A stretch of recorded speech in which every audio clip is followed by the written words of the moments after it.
Hello dear, welcome back. मैं प्रियंका चौधरी और आज की इस वीडियो में मैं आपके लिए लेकर आई हूं क्लास 10 क्षितिज भाग 2 काव्य खंड के most important MCQs. Dear students, आपके एग्जाम काफी पास आ चुके हैं और कुछ बेहतर करने के लिए अभ्यास बहुत जरूरी होता है और आपके उसी अभ्यास को जांचने के लिए मैंने ये एमसीक्यूज बनाए हैं। तो वीडियो को लास्ट तक देखिएगा और अंत में आपके कितने आंसर सही आए कमेंट बॉक्स में कमेंट करके मुझे भी बताइएगा। तो हमारा फर्स्ट क्वेश्चन है बेटा, कवि ने आत्मकथ्य कविता में संसार को क्या कहा है? शाश्वत, धनी, नश्वर, सनातन। तो क्या कहा है? आंसर होगा हमारा नश्वर। नेक्स्ट है, उत्साह किस प्रकार का गीत है? प्रेम, विरह, आह्वान, उत्साह। तो राइट आंसर होगा उत्साह, आह्वान का गीत है। ठीक है। नेक्स्ट है, कवि ने बादल को किसके प्रतीक के रूप में चित्रित किया है? संदेशवाहक, क्रांतिकारी पुरुष, सैनिक, स्वार्थी व्यक्ति। तो हमारा राइट आंसर होगा क्रांतिकारी पुरुष। नेक्स्ट है, श्री कृष्ण के मित्र का क्या नाम है जो गोपियों को योग का संदेश देता है? बलराम, सुदामा, उद्धव, नंद। तो हमारा राइट आंसर होगा उद्धव। नेक्स्ट है, प्रीति नदी किसके लिए प्रयोग किया गया है? उद्धव के लिए, श्री कृष्ण के लिए, नंद के लिए, यशोदा के लिए। तो हमारा राइट आंसर होगा श्री कृष्ण के लिए। नेक्स्ट क्वेश्चन है, श्री नागार्जुन का वास्तविक नाम क्या था? वैद्यनाथ मिश्र, मेघनाद, रामचंद्र या राम नरेश मिश्र। तो हमारा राइट आंसर होगा वैद्यनाथ मिश्र। नेक्स्ट है, कवि की झोपड़ी में क्या खिल रहे थे? जलजात, गेंदा, गुलाब या जूही। तो हमारा राइट आंसर होगा जलजात। नेक्स्ट क्वेश्चन है, संगतकार शब्द का प्रतीकार्थ है?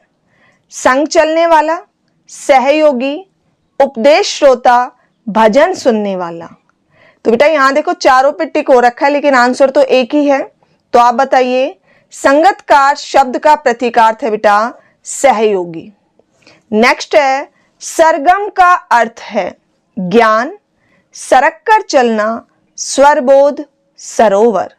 तो हमारा राइट आंसर है स्वरबोध। नेक्स्ट है, राम लक्ष्मण परशुराम संवाद तुलसीदास जी के कौन से ग्रंथ से लिया गया है? रामचरितमानस, गीतावली, विनय पत्रिका, कवितावली। तो हमारा राइट आंसर होगा बेटा रामचरितमानस। और कांड की बात की जाए तो रामचरितमानस के बालकांड से। नेक्स्ट है, युद्ध में रिपु के सामने अपने प्रताप का बखान कौन करता है? लक्ष्मण, परशुराम, कायर, शूरवीर। तो राइट आंसर होगा कायर। किसके वचन कोटि कुलिस के समान हैं? राजा जनक के, परशुराम के, सीता के, लक्ष्मण की। तो हमारा राइट आंसर होगा परशुराम के। नेक्स्ट क्वेश्चन है, उत्साह नामक कविता में बादलों में क्या छिपा हुआ है? गर्जन, वज्र, जल, कालापन। तो राइट आंसर होगा वज्र। नेक्स्ट है, अट शब्द से तात्पर्य है नष्ट, अटकना, प्रविष्ट, अटना। तो राइट आंसर है प्रविष्ट। नेक्स्ट है, फागुन मास में कौन सी ऋतु होती है? वर्षा, बसंत, ग्रीष्म, सर्दी। तो राइट आंसर है बसंत। नेक्स्ट है, गोपियों के अनुसार श्री कृष्ण ने मथुरा जाकर कौन सा शास्त्र पढ़ लिया है? राजनीति शास्त्र, अर्थशास्त्र, धर्मशास्त्र, नीति शास्त्र। तो राइट आंसर है राजनीति शास्त्र। अपरस रहत सनेह तगातई, यहां अपरस का अर्थ है अलिप्त, सरस, मीठा, कमल। तो राइट आंसर है अलिप्त।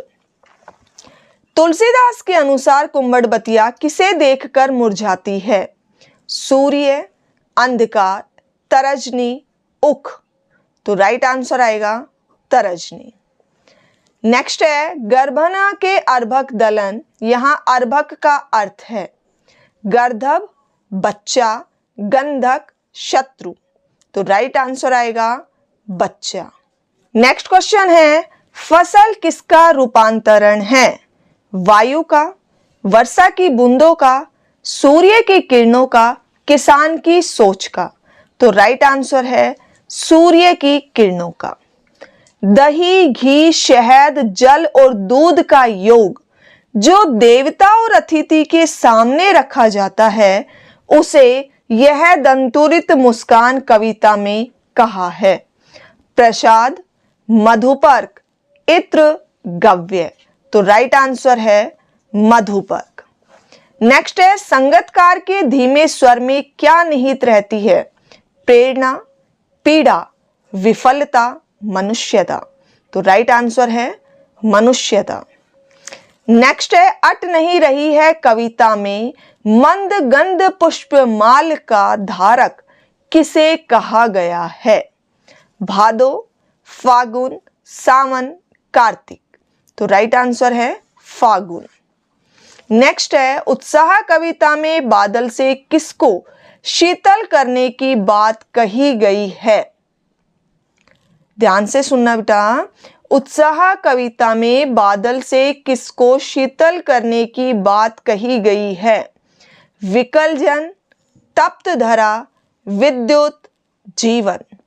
तो हमारा राइट आंसर होगा विकलजन। नेक्स्ट है सीवन उधेड़ना का अर्थ है सीवन खोलना, टांके तोड़ना, जीवन के रहस्य जानना, सिलाई काटना। तो राइट आंसर है जीवन के रहस्य जानना। नेक्स्ट क्वेश्चन है अभी थककर मौन रूप में क्या सोई हुई है? व्यथा, कथा, शांति, भ्रांति। तो राइट आंसर है व्यथा। नेक्स्ट है उद्धव को बड़भागी कहने में कौन सा भाव निहित है? पूजा का, गुस्से का, प्रशंसा का, व्यंग्य का। तो राइट आंसर होगा बेटा व्यंग्य का। नेक्स्ट है चेतन अचेतन अवस्था में गोपियां किसका नाम रटती है? राम, कृष्ण, उद्धव, ब्रह्मा। तो राइट आंसर है कृष्ण। नेक्स्ट है अपरस रहत स्नेह तगातई। यहां तगा का अर्थ है सगा, संबंधी, धागा, टूटना। तो यहां तगा का अर्थ है बेटा धागा। नेक्स्ट है परशुराम ने धनुष तोड़ने वाले को किसके समान अपना शत्रु बताया है? रावण के, लक्ष्मण के, राजा जनक के, सहस्त्रबाहु के। तो राइट आंसर होगा सहस्त्रबाहु के। नेक्स्ट है तुलसीदास ने भृगुकुल केतु शब्द किसके लिए प्रयुक्त किया है? परशुराम, वशिष्ठ, विश्वामित्र, लक्ष्मण। तो राइट आंसर है परशुराम। नेक्स्ट है संगतकार कविता में स्थाई या टेक को छोड़कर गीत के चरण को क्या कहा है? तान, तार सप्तक, अंतरा, सरगम। तो राइट आंसर है अंतरा। नेक्स्ट क्वेश्चन है मुख्य गायक का गला किस में बैठता है? शीत में, तार सप्तक में, रोग में, प्रीति भोज में। तो राइट आंसर है तार सप्तक में। चिर प्रवासी में इतर वाक्यांश में चिर प्रवासी कौन है? कवि, पुत्र, माता, श्रोता। तो राइट आंसर आएगा कवि। फसल में किसकी प्रधानता है? आत्मा की, परमात्मा की, प्रकृति की, माया की। तो राइट आंसर है प्रकृति की। नेक्स्ट है अट नहीं रही है नामक कविता में पाठ पाठ पर क्या बिखरी है? उज्ज्वलता, शोभाश्री, सुगंध, हरितिमा। बेटे गलती से ऊपर वाली लाइन में लिखे गए ऑप्शन। तो बताइए अट नहीं रही है नामक कविता में पाठ पाठ पर क्या बिखरी है? आंसर होगा हमारा शोभाश्री। नेक्स्ट है कवि जयशंकर प्रसाद ने मधुप किसे कहा है? मन को, भौरा को, धन को, आकाश को। राइट आंसर होगा मन को। नेक्स्ट है, सीवन को उधेड़कर देखोगे क्यों मेरी कंथा की। यहां कंथा का अर्थ है कथा, कविता, चद्दर, गुदरी। आंसर होगा हमारा गुदरी। ठीक है बेटा। नेक्स्ट है, कवि ने भावहीन मन को क्या कहा है। छिछला, कंथा, रीति गागर, शून्य। तो राइट आंसर होगा रीति गागर। नेक्स्ट क्वेश्चन है, उद्धव गोपियों को कौन सा संदेश देता है। प्रेम का, योग साधना का, मोक्ष प्राप्ति का, भक्ति का। राइट आंसर होगा योग साधना का। चाहती हुती गुहारी जितही तई। यहां गुहारी का अर्थ है हारा हुआ, गाली देना, रक्षार्थ पुकार, गुफा। तो राइट आंसर होगा रक्षार्थ पुकार, रक्षा के लिए पुकारना। उत्साह कविता में निदाग का अर्थ है सर्दी, वर्षा, सावन, गर्मी। तो राइट आंसर होगा गर्मी। नेक्स्ट है, मुख्य गायक के भारी स्वर का उपमान क्या है। चट्टान, समुद्र, स्वरबोध, झील। तो राइट आंसर होगा चट्टान। नेक्स्ट है, कवि के लिए किसकी स्मृति पाथेय बन जाती है। माता की, पिता की, बच्चों की, पत्नी की। राइट आंसर होगा बेटा पत्नी की। नेक्स्ट है, परशुराम किसे अपना गुरु मानते हैं। हनुमान को, शिवजी को, विश्वामित्र को, ब्रह्मा को। तो राइट आंसर होगा शिवजी को। नेक्स्ट है, मधुपर्क किसकी उंगलियां करती हैं। पिता की, कवि की, माँ की, भाई की। तो राइट आंसर होगा माँ की। नेक्स्ट क्वेश्चन है, गोपियों ने हरि अर्थात श्री कृष्ण की तुलना किससे की है। गिद्ध से, बाज से, हारिल से, कबूतर से। तो राइट आंसर होगा हारिल से। नेक्स्ट है, असंख्य जीवन इतिहास से कवि का क्या तात्पर्य है।